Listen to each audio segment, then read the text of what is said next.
नमस्कार दोस्तों, मैं दीपक कुमार स्वागत करता हूं आपका unique study circle bye Deepak Kumar channel में। दोस्तों, अगर आप इस चैनल पर नए हैं तो चैनल को सब्सक्राइब जरूर करें।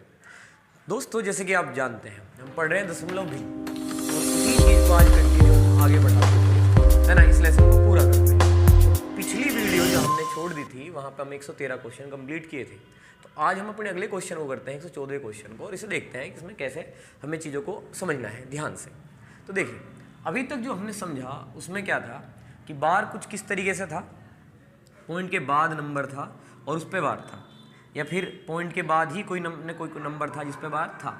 यहाँ पे हमें पहला ऐसा क्वेश्चन मिला है जिसमें पॉइंट से पहले जो संख्या उस पे बार लगा हुआ है। तो क्या इसी बार की तरह ये भी हल होगा? तो ये ऐसा नहीं है। हमें यहाँ समझना होगा कि अगर ये तो ऑप्शन है इस सवाल के, पॉइंट से पहले किसी संख्या पे बार लगा है तो उसका मतलब ये हुआ कि यहाँ पे पॉइंट से पहली जो संख्या है वो माइनस की है।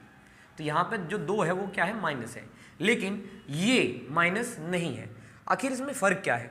जैसे कि अगर यहाँ पे लिखा होता 0.275 और यहाँ पे माइनस लगा होता, तब उस समय -2 और साथ ही साथ 0.75 दोनों के दोनों क्या होते हैं, हमारे निगेटिव होते हैं, यानी कि माइनस होते हैं। लेकिन यहाँ पे जो 2 है वो क्या होगा, माइनस, लेकिन 0.75 क्या होगा, आपका प्लस होगा।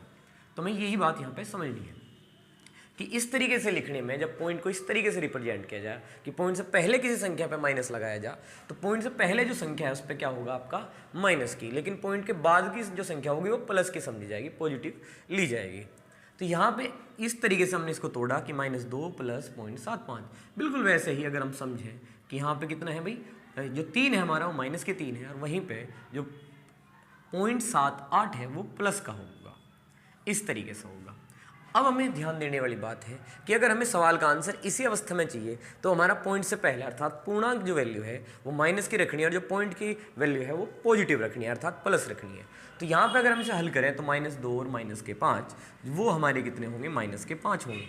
और वहीं अगर हम इन्हें जोड़ लें तो इन्हें यहाँ पर मैं आपको जोड़ के दिखा देता हूँ। तो 0.75 जैसे कि हम जानते हैं पॉइंट के सामने यानी कि बिल्कुल नीचे हम पॉइंट रखेंगे जोड़ते हुए, तो 8 और 5 13 और 1 हासिल है, तो ये जोड़ कर आया आपके 15 है, और यहाँ पे पॉइंट लगा, तो यहाँ पे जो जोड़ आया है वो कितना है, 1.53 है। तो देखिए, अभी तक उम्मीद है आपको बात समझ में आ रही है। ये पॉइंट 2 है और ये पॉइंट कितने हैं, मतलब ये -2 है और ये -3 है, जो कि -5 हुए। वहीं इन्हें जोड़ लिया हमने, तो ये 1.53 आपका है। अब देखिए, हमें जो पॉइंट की वैल्यू है वो पॉजिटिव रखनी है और ये वाला हमें माइनस करना है। तो फिलहाल मैं इसको इस तरीके से लिखूंगा कि -5 और ये एक जो है एक प्लस करके 0.53। अब ये वैल्यू मुझे प्लस ही रखनी है। अब इसको तो मैं हल कर सकता हूँ, तो मैं -5 और +1 को क्या लिख लूँगा, -4, और ये मुझे पॉजिटिव ही रखना है, तो मैंने इसको रखा 0.53। अब देखिए, यहाँ पे जो पूर्णांक है वह माइनस में है और जो दशमलव का भाग है वो प्लस का है। तो अगर इसे एक साथ लिखा जाए तो जो 4 है हमारा उस पर हम बार लगा सकते हैं और इसे साथ में हम लिख सकते हैं 0.53। इस तरीके से इस सवाल का जो हमारा आंसर है वो क्या हुआ, हमारा सी। उम्मीद है आपको सवाल समझ में आया है ना। अब बढ़ते हैं अपने अगले सवाल पर। तो देखिए, हम अपने अगले सवाल को करते हैं। तो 115वें क्वेश्चन में हमें दिया है 0.423 पे ये बार लगा हुआ है। तो अगर आपने पिछली वीडियो देखी है जिसमें इसके बारे में मैंने आपको बहुत डिटेल में समझाया था कि बार क्या होता है, कैसे हटाया जाता है, उसी तरीके से अगर आपने नहीं देखी है तो एक बार उसे जरूर देखिएगा। तो देखिए, हम इसे करते हैं।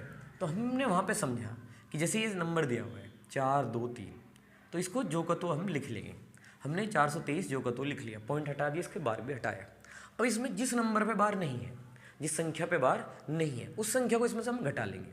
तो हम यहाँ पे जो 4 है उसको माइनस कर लेंगे। अब देखिए, 2 अंकों पर क्या लगा हुआ है, बार लगा हुआ है, तो हम यहाँ पे 2 जो है 9 के लेंगे। 2 बार क्या लेंगे, 9 के लेंगे। जितने अंकों पे हमारा बार लगा हुआ है उतने ही हमको 9 लेने हैं, और जितनों पे बार नहीं है, जैसे कि 1 अंक पे नहीं, उतनी क्या लेनी है, हमें 0 लेनी है। तो अब अगर हम इसे हल करें, 423 में 4 घटाएं तो क्या मिलेगा हमें, 419, और नीचे कितना है, 990। अगर ऊपर नीचे आप काट सकते हैं और कट रहा है तो आप काट सकते हैं। फिलहाल इस सवाल का आंसर हमें मिल रहा है डी, है ना। और अब हम बढ़ते हैं अपने अगले सवाल पर। तो चलिए अब अपने इस सवाल को देखते हैं, जो कि हमारा क्वेश्चन नंबर 116 है। तो ये इसके ऑप्शन है, आप ट्राई कर सकते हैं वीडियो को रोक के। फिलहाल इसे हल करते हैं। देखिए, यहाँ पे पॉइंट से पहले जो इंटीजर यानी कि पूर्णांक है वो 4 है, तो हम इसे लिख रहे हैं 4 + 0.12 बार। उम्मीद है आपको इसमें कोई समस्या नहीं होगी, है ना। अब देखिए, इसको हल कर देते हैं। कैसे, 4 को 4 रखिए। अब जैसे कि हमने अभी पिछले ही सवाल में समझा कि अगर पॉइंट पे कुछ पे बार है कुछ पे नहीं है तो आप 12 को 12 लिखिए और जितने अंकों पे आपका पॉइंट नहीं है उसे माइनस कर लीजिए। इसके अलावा जितनों पे बार है उतने क्या लगाइए 9 और जितनों पे बार नहीं है उतनी क्या लगा दीजिए 0। इस तरीके से अब देखिए ये 4 है प्लस 12 में से एक गए कितने बचे 11 बटे कितना 90। और हमने कई बार समझा है और पहले भी हम ये बात कह चुके हैं कि 2 प्लस 1/2 ऐसा हो या 2 सही 1/3 हो, ये एक ही बात है। अर्थात प्लस और सही एक ही बात होते हैं। तो जहाँ प्लस है वहाँ सही लगा सकते हैं हम। तो 4 सही 11/90 हम इस सवाल में इसको लिख सकते हैं। ये एग्जाम्पल था हमारा इस सवाल के लिए कि कैसे हम प्लस की जगह पे सही का इस्तेमाल कर सकते हैं। और इस तरीके से इस सवाल का आंसर हुआ हमारा क्वेश्चन नंबर मतलब ऑप्शन सी। और अब बढ़ते हैं हम अपने अगले सवाल पर। तो आइए अपने इस सवाल को देखते हैं। तो अब हमारा क्वेश्चन नंबर 117 है, ये इसके ऑप्शन है। तो जैसे कि हमने पिछले सवाल में किया बिल्कुल वैसे ही हमें इसकी कैलकुलेशन करनी है। पॉइंट से पहले हमें इंटीजर पार्ट यानी कि पूर्णांक जो संख्या दी है वो 2 है, तो मैं इसे लिखूंगा 2 और पॉइंट वाली वैल्यू को अलग लिख दूंगा। पॉइंट 8 7 6 8 इस पर बार लगा हुआ है इस तरीके से 3 नंबरों पे। अब इसको हल करेंगे हम, 2 तो ऐसे ही रहेगा प्लस देखिए। तो अब हम क्या करेंगे इस पूरी संख्या को जो का तो लिख लेंगे 8 7 6 8। और हमने जैसे कि आपको बताया कि जिस संख्या पे बार नहीं है उसको क्या कर देंगे हम माइनस। और नीचे अगर आए तो जितने अंकों पर क्या है हमारे बार लगा हुआ है, इस सवाल में 3 पे है तो हमारे 3 9 आएंगे, 3 बार हम 9 लेंगे। और 1 पे बार नहीं है तो उसके लिए क्या लेंगे हम 0। ये बात समझ में आई आपको। अब देखिए अब यहाँ पे क्या है 2 प्लस, अब इसे घटाइए 8 7 6 और यहाँ क्या हुआ 0 और यहाँ पे 9 9 9 और ये 0 और इस 0 से ये 0 हमने कैंसिल कर दी। अब हम इसको 3 से काटते हैं तो देखिए 3 से काटने पे 3 दूनी 6, 2 बचेंगे तो 3 9 27 और 3 दूनी 6, इनको काटते हैं 3 3 9 3 3 9 3 3 9 तो क्या बचा 2 प्लस 292 बटे 333। और प्लस हटा के हम इसे डायरेक्ट सही में लिखेंगे जैसे कि हमने अभी पिछले सवाल में समझा। तो हम इसे लिखेंगे 2 सही 292 बटे 333 और इस तरीके से हमारे सवाल का आंसर हुआ सी। और अब हम बढ़ेंगे अपने अगले सवाल पर। तो चलिए देखते हैं हम इस सवाल को।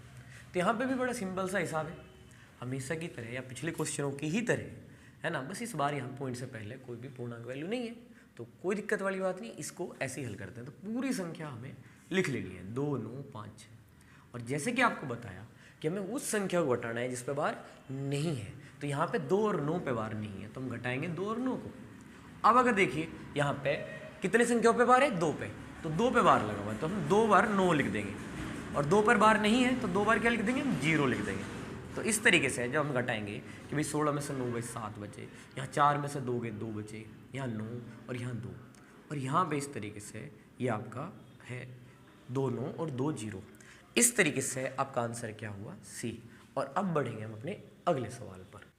तो आइए अब अपने इस सवाल को देखते हैं। देखिए तो क्या होगा 2 है ना, जो इंटीजर पार्ट है वो हमने अलग लिख दिया प्लस पॉइंट 1 3 6 और ये लगा हुआ है 12। तो हमेशा की तरह यानी कि पिछले क्वेश्चनों की तरह हम क्या करने वाले हैं देखिए 2 प्लस पूरी संख्या को लिखेंगे हम 136 और इसमें से क्या माइनस होगा 1 क्योंकि उस पर बार नहीं है और 2 पे बार है इसलिए 2 9 के लेंगे और एक क्या लेंगे 0। और देखिए 2 हुआ प्लस 136 में से 1 घटाइए कितना है 135 और बटे 990। अब देखिए 45 दिए कितने होते हैं 135 और 45 दूनी है ना 90 और 45 दूनी 90। तो कुल मिला के 2 प्लस 3 बटे कितना हुआ 22 और इसको लिख देंगे हम जैसे कि हम जानते हैं प्लस को हटा देंगे और लिख देंगे 2 सही 3 बटे 22। और इस तरीके से इस सवाल का आंसर हुआ सी। और बढ़ेंगे हम अपने अगले सवाल की ओर। तो चलिए अपने इस सवाल को देखें जो कि बार से अलग आया है। तो बहुत आसान सा सवाल है, देखिए कैसे होगा। तो सवाल क्या है पहले पढ़ लेते हैं। 40 मिलीलीटर 1 लीटर का कौन सा दशमलव भिन्न है।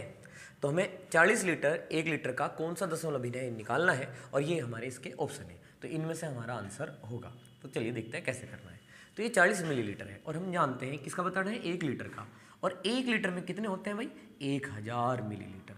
ये हम बात अच्छे से जानते हैं। तो हमें करना क्या है आपको पता ही होगा, जो का है उससे क्या ले लेते हैं नीचे बटे में ले लेते हैं। तो हम क्या करने वाले हैं इस 40 को इस 1000 से 1 लीटर में कितने हैं 1000 मिलीलीटर उससे क्या करने वाले हैं भाग करने वाले हैं। तो यहाँ पे हम ये लिख देंगे ऐसे यहाँ पे हमने एक जीरो से एक जीरो कैंसिल कर लिया। अब क्या बचा 4/100। अब आप ऐसे भी सोच सकते हैं कि 4 एकम 4, 4 से काट दे 25 बार, लेकिन हम क्या कर रहे हैं, 2 जीरो बची है और क्यों ना उसके पॉइंट लगा दे। तो 4 है, उसके आगे यहाँ जीरो बढ़ाएं, क्यों, क्योंकि हमें 2 के सामने पॉइंट लगाना है, यहाँ पे 2 अंकों के, इसलिए हमने एक जीरो बढ़ाई। तो 0.04 अर्थात बी ऑप्शन इस सवाल का हमारा आंसर हो गया। बड़े ही आराम से हमने इस सवाल को कर लिया। अब बढ़ते हैं अपने अगले सवाल पर। तो देखिए इस सवाल को देखते हैं। क्या कहा इस सवाल में, एक विद्यार्थी को किसी दी गई संख्या को 3 से भाग करने के लिए कहा गया। क्या कहा, 3 से क्या करिए भाई, भाग करिए।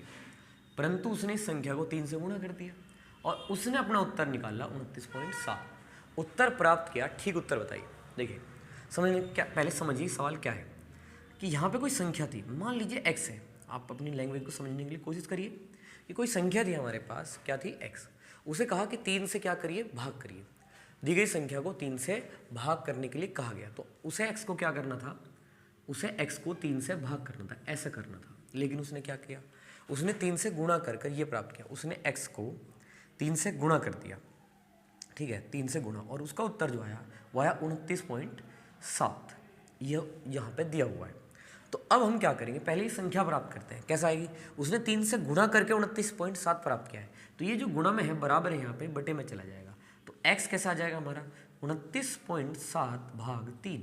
अब भाग करेंगे, 3 नम 27, 3 नम 27 ऐसे करके, तो x की वैल्यू कितनी आ गई 9.9। तो जो संख्या थी वो क्या थी हमारे पास 9.9। अभी हमारा उत्तर नहीं आया है, क्योंकि क्या कहा था कि संख्या को 3 से भाग करिए, तब जाके हमारा सही उत्तर आएगा। तो हमारे पास संख्या पता लग गई हमें कि x जो है हमारा वो कितना होगा 9.9। अब इस 9.9 को जब हम 3 से भाग करेंगे तो हमारा सही उत्तर कितना आ जाएगा, 3 3 9, 3 3 9, यानी कि 3.3। तो पहले हमारी संख्या आई है ना, हमने मानी क्या संख्या x है ना, उसे भाग करना था, x/3 करना था, लेकिन उसने क्या करा, x को 3 से गुणा किया और गुणा करके 29.7 ले आया वो। और हमने देखिए 3 से भाग करके वो पहले संख्या प्राप्त कर ली 9.9, और फिर उसे सही से क्या कर दिया, 3 से भाग कर दिया, और सही उत्तर आया हमारा 3.3। इस तरीके से हमारा आंसर हुआ A। और उम्मीद है आपको ये सवाल समझ में आया हो। अब बढ़ते हैं अगले सवाल पे। तो चलिए अपने इस सवाल को समझते हैं। इसमें क्या दिया हुआ है, कहा है रुपये 312 को 60 लड़की, यहाँ पे लड़कियाँ हैं, अगर आपको डाउट लगे तो अपने जो क्वेश्चन में है बुक में वो करेक्शन कर लेंगे आप वहाँ पे। तो चलिए देखते हैं। 60 लड़के तथा कुछ लड़कियों में इस प्रकार वितरित किया गया कि प्रत्येक लड़के को 3.60 तथा प्रत्येक लड़की को 2.40 मिले। लड़कियों की संख्या क्या है, तो देखिए यहाँ पे हमें लड़कों की संख्या साफ साफ पता है कितनी है, 60 है, और यहाँ ये भी पता है कि एक लड़के को कितने रुपए मिल रहे हैं, 3.60। तो हम यहाँ पे मल्टीप्लाई कर लेंगे 3.6 की और इसकी। जब हम इनकी गुणा करेंगे, देखिए आपको समझ में आ ही रहा होगा कि 36 की 6 में गुणा करके कितना आ जाएगा 216, और जो पॉइंट है उसमें जीरो कट जाएगी। अगर यहाँ पे इस तरीके से मैं आपको करके दिखाऊँ कि 3.6, वो जीरो नहीं लगाई, पॉइंट संख्या के बाद में है, तो पॉइंट हटा के 10 आ गया और ये कट गया। 36 की 6 में गुणा कर दीजिए, 6 6 36, 3 6 18 और 3 21, देखिए 216 रुपये आए। तो इसका मतलब क्या हुआ कि यहाँ पे 60 लड़के हैं और आप प्रत्येक को अगर 3.6 रुपये देते हैं तो उनमें आप 216 रुपये बांट देंगे, और कुल रुपए क्योंकि आपके पास 312 हैं, तो जो लड़कियों के हिस्से में आए रुपए वो कितने हैं, तो आप इन्हें एक बार घटा लीजिए। तो कुल रुपए जो 312 हैं उनमें से आप ये लड़कों के पैसे है ना, लड़कों को जो मिले हैं टोटल पैसे लड़कों के है ना, वो घटाइए। तो घटाइए, 12 में से 6 गए, 6 बचे, यहाँ पे देखिए 10 में से 1 गया 9। तो इस तरीके से कहिए कि 96 रुपये जो हैं वो किसको मिलेंगे, लड़कियों को।